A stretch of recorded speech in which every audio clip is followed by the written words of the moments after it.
Someone wanted to be able to read an Atmel AT89C2051 using a Nano. This is how to do it. You can see the chips there and hooked up to a Nano. Not a lot to see there really, is there? I'll show you the sketch.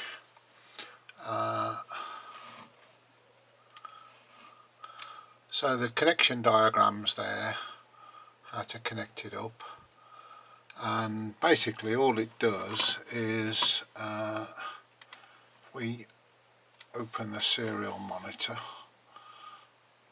tools, serial monitor. You can see it's done its thing already. So what it does is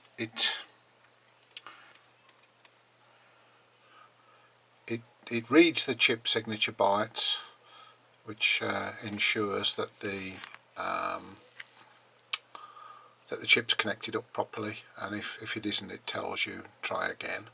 And then it does an Intel hex dump of the memory contents if it can read them. If you just want to see the Intel hex file, it's explained on Wikipedia, but each line begins with a 10 because there are 16 bytes in a line.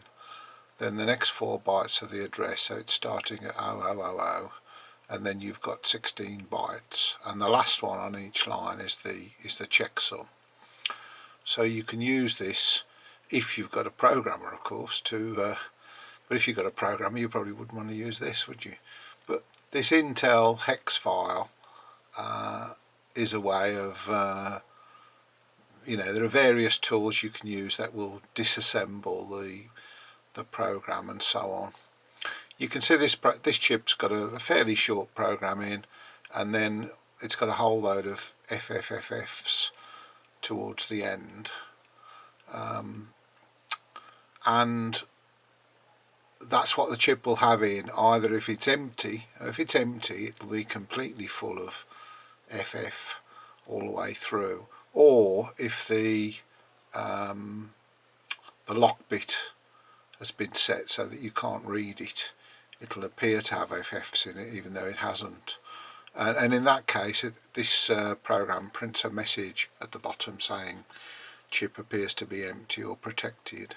So what you do is you run that, assuming you've got some useful data.